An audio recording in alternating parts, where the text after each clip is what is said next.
proverb, I am because we are, is the foundation of the ACBN YouTube channel. Tap in for all of our remarkable content and ecosystem mobilization through the phenomenal practitioners and thought leaders we engage on this channel. In the words of Adrienne Marie Brown, things are not getting worse, they are getting uncovered. We must hold each other tight to pull back the veil. Get ready for another amazing ACBN powered interview. So please go ahead and introduce yourself to our listeners and viewers. Hello, everyone. My name is Jillisa Brown. I am the Executive Director of Tiip, known as the Table of Impact Investment Practitioners. Tiip is a community of practice for impact investing across Canada. So in this space, we have over 60 fund managers and allies that come together to really learn from each other and have the opportunity to have real discussions about what's going on in impact investing. Tiip is also one of the wholesaler proponents known as BOAN, Social Impact, that just recently was announced as one of the wholesalers for the Social Finance Fund. And so this is a fund space where our Tiip members have had the opportunity to engage with the Social Finance Fund even before it had rolled out. You know, it was an opportunity for our members to do a capital demand survey and let us know what sort of capital they were expecting for the year. And that then informed part of our application process. So, you know, being a Tiip member really gives you the opportunity to connect with the fund and, you know, what's going on in the ecosystem in a special way. And something that I'm really excited about through Tiip is Tiip and our partners at CAFID are working to reestablish the National Advisory Board on Impact Investing for Canada, which is a really cool opportunity. Through this, we are working with the Global Steering Group, known as the GSG, where over 40 countries in the world are also building national advisory boards. They're calling them NABs for short. And so again, this National Advisory Board gives us the opportunity to use frameworks that folks are using across the globe in regards to structuring impact investing and all of the many conversations that are unfolding there. And it's also really a cool opportunity to ensure that Canada stays a part of the global conversation of impact investing. So, you know, we're just at the beginning of reestablishing the NAB. So it'll be a cool opportunity to see how we can engage Canadians and what we know Canada to be as a melting pot, as a part of that design. That's definitely something that we're prioritizing doing. And so yeah, that's just a bit about Tiip. And as for myself, before Tiip, many folks from this community would recognize me in a previous role as the Director of Community Engagement at SETSI. And so, you know, I just wanted to put that out there because a lot of times while in this space, you know, because of my identity, because of my experiences are a little bit different than what, you know, someone that may have been in this ecosystem for the past 30 years. No, I actually started in this work because of, you know, I saw that there was a need in my community. You know, my community members really needed to know what was going on within the social finance ecosystem. So through that and the work that I did with the Solidarity Working Group, you know, it really gave me an opportunity to gain the experience that I did within this and really help my community members get a better understanding of what's going on and provide them with access to information and resources, you know, and that's you know, where my purpose lies. A lot of the work that I do is really around community building in so many different ways. And so, yeah, that's just a little bit. It's true. I mean, your work is remarkable. Even I think we met through the Sisters in Solidarity program. And so like you said, that was just another niche, you know, market of your community that, yeah, you were big on, you know, supporting that community. So I love the work you're doing. It looks like you've gone on to do even bigger and better things from where we started. So what inspires you about this work that you keep on taking on more and, you know, going deeper? What inspires you most about it? What inspires me most about this work is, you know, the fact that I started in this realm of social a social entrepreneurship myself, but I didn't know that I was a social entrepreneur. And so the fact that, there are conversations out there where folks are talking about the $75 million that they're raising, versus, what I know is going on in my community, where folks are still trying to figure out how to get a $10,000 grant. I think that there's a huge gap there. And what inspires me is being able to share the information that I've been able to collect and receive, and allow or support my community members to say, okay, no, you can also be talking about the $100 million that you've been able to raise. And, here are the ways that you can do that. And so, yeah, I think that's what inspires me most about this work, and continuing to do all of the different projects that I'm on. Yeah, it's really about ensuring that we're not left out of the picture and the conversations. Absolutely. So you said the various projects that you're on. Is there anything special right now that you're working on that you like to, draw attention to?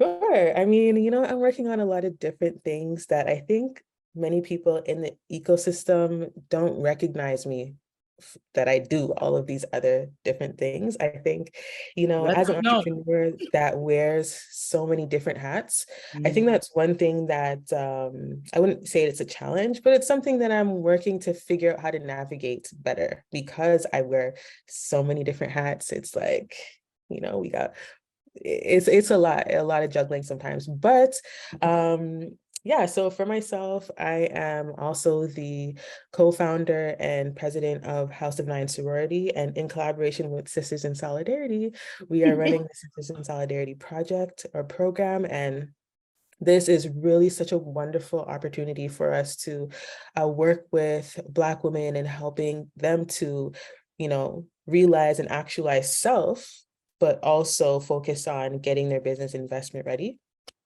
And so that's awesome. And I'm also, coming into this work that I'm doing, one person or multiple people, but I remember one specific conversation with a sister, and she was like, Jillisa, it's great the work that you're doing, but you also need to ensure that you recognize yourself and brand your personal brand to say, okay, I am Jillisa, who is this, and I'm also an ED, and I'm also, so in all that, I've just been making sure to build my personal brand, which is around this investment readiness and business development. And so I have a brand called Funding Impact, which is helping young leaders figure out how to get their business investment ready.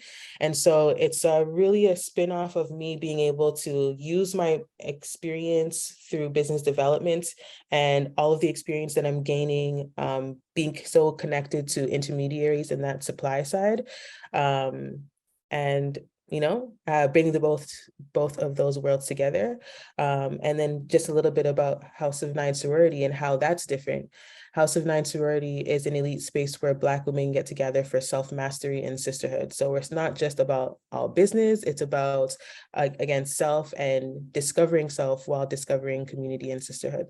So, that's just a little bit. There's more, like I'm a doula, but that's all for now. The list goes on. So obviously at this point in your life, like you said, these are like the core things that consume the majority of your day or week. So that's great. And I love that and appreciate that. Like you said, it is time that you're, branding yourself. So what kind of challenges and barriers do you face in your work? And like, what are you doing to overcome them, or how is that going?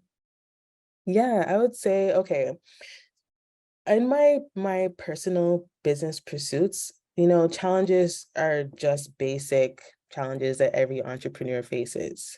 But I would say in this working in the social finance ecosystem, as a young Black woman leader, I would say that, a big challenge for me at first was, first of all, do I even want to do this? Being a young Black woman, leading a space that primarily does not look like me and doesn't understand my experiences. And, there's a chance of me being victimized in so many different ways. And, so I really had to think about, do I really want to do this? And at first my answer was no, to be honest.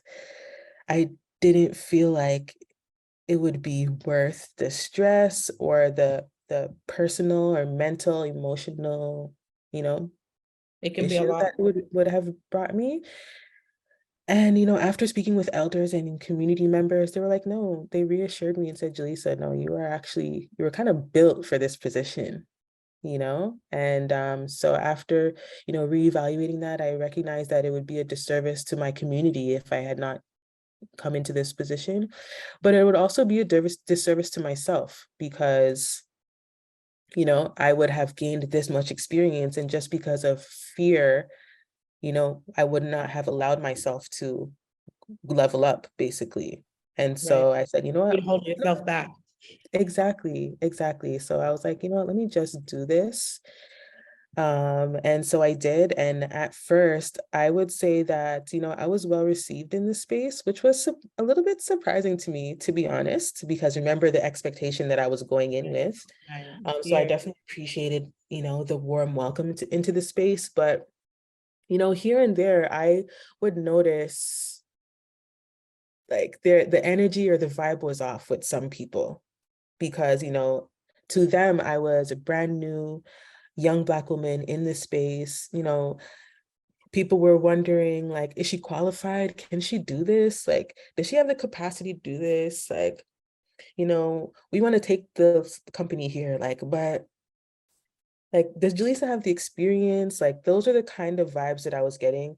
There New was girl like, on the block. yeah, and there was like, one couple times where there were some microaggressions saying things like, yeah, but it's vanilla, it doesn't need chocolate sprinkles. What? What?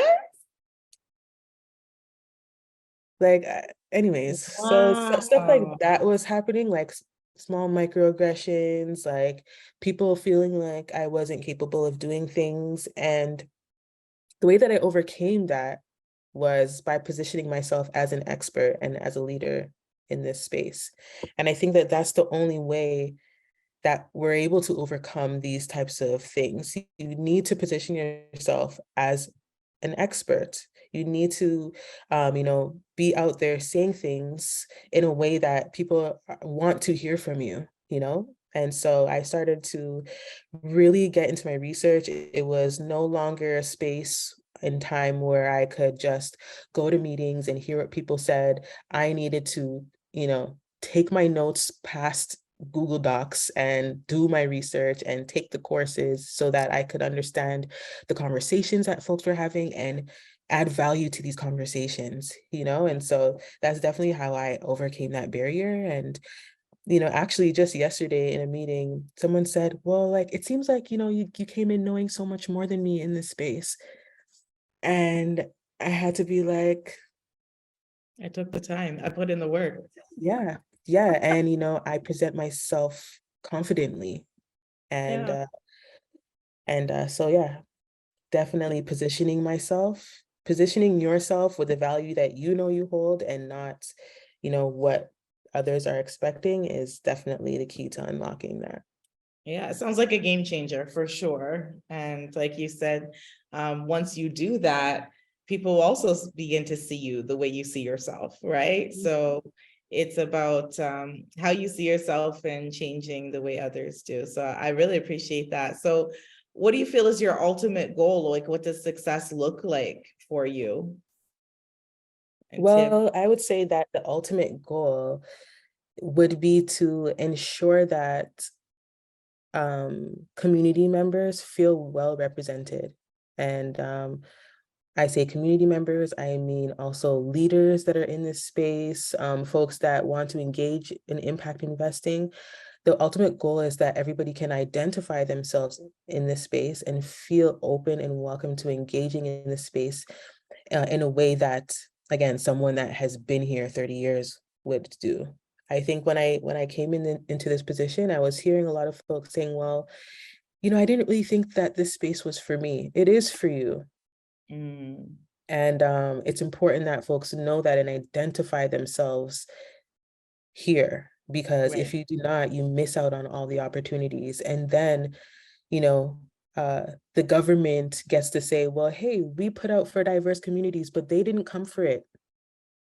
Yeah. You know, we can't allow, you know, these people to say things like that. We need to also be able to engage in this community. So yes, and I think that what that's going to entail is more representation in the leadership. So, you know, I'm proud to identify myself as a Black woman that is an executive director in this space. Our board of directors is also very diverse. Our board chair is also a Black woman. We have Indo-Canadians, we have folks from the LGBTQ community, we have Indigenous players, like, you know, and so I think that the only way for folks to better feel welcome and identify themselves is for them to see us more. And so that is definitely, you know, a big goal. And I think the way that this ecosystem has been structured in the past was for the players in the past. And now that things that are changing, the big goal is to have us that are representative of Canada in the leadership, in the forefront, and as the representatives of, you know, the work that's being done. Yeah, I really appreciate that. So how do you now feel about the future of impact investing in Canada?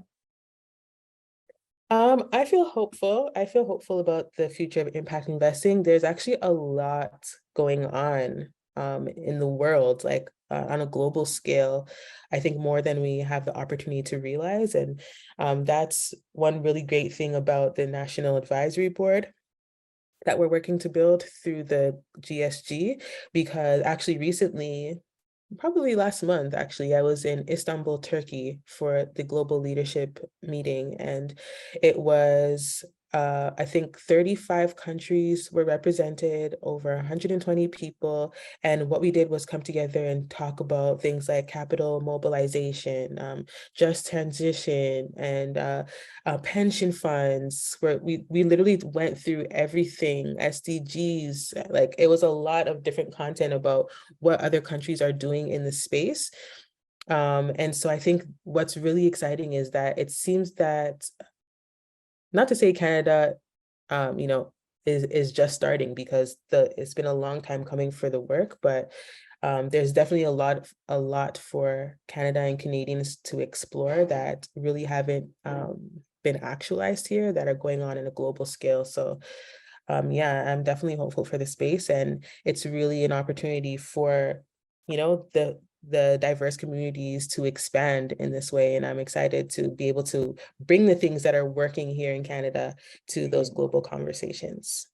Right. Well, we appreciate your leadership around that. I think it's very important to be able to draw from other countries what's working for them, and pull that into the ecosystem, especially for our community. So we definitely appreciate that. So do you have any words of wisdom for emerging fund managers or colleagues that are entering the ecosystem that can help with, you know, working on funding for impact? Yeah, I definitely would say everybody that is entering this ecosystem, don't be afraid to ask questions. I think that's something that a lot of people have a hard time with, asking for help. And you really don't get the answers to your solutions unless you raise your hand and ask a question sometimes. And so I would say be bold, ask all the questions. That's how I've received all the information, a lot of the information that that's brought me to the position that I'm at. And I think that another thing is, like, don't be afraid to build relationships with funders early.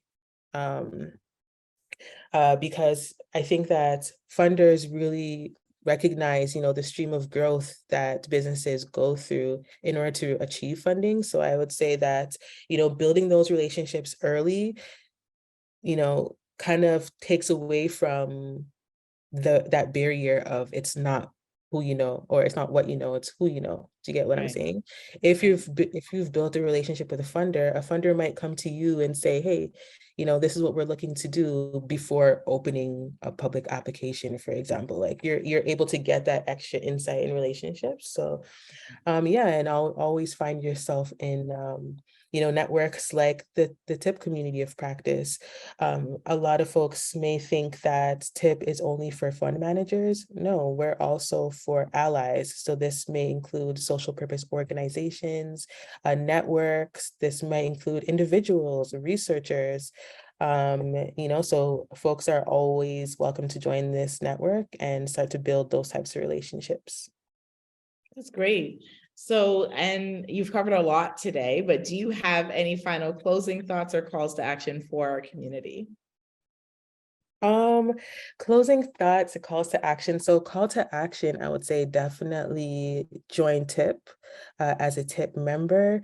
You can reach out to me at jillisa@tiip.ca. That's JILLISA@TIIP.ca. And in closing thoughts, I would say, with the recent announcement of the rollout of the Social Finance Fund, I think that a lot of people expected that applications were going to roll out the next day or things like that. And I know that there's a lot of concern within our community about how the funds are actually going to be deployed. I think I just want community members to know that, we are doing our best to ensure that the proper strategies are in place to make sure that these commitments are not just words and they're actualized. Right. And so, if you are a community member that has any ideas that you want to share about how we can better serve the communities and ensure that the practices that come along with deploying funds, are culturally appropriate, like, please feel free to reach out to me. Like, I would love to have these types of conversations, again, to ensure that, these commitments are not just words Right. on websites, but they're actualized productively. Absolutely. Well, we appreciate that. You heard it there. We'll also put her contact in the description. So we definitely appreciate that. Thank you so much for your leadership. Thank you for taking the time to be here today. Thank you for having me. Absolutely. So we're going to close the way that we began this interview by acknowledging the original stewards of the various lands that we're on, our ancestors, and all of those who toiled without compassion or compensation. We want to thank the elders and those whose shoulders that we continue to stand on as we share and learn and build together. So I want to thank you for being here. Thank you to all of our listeners. We'll see you next time. Bye. Bye.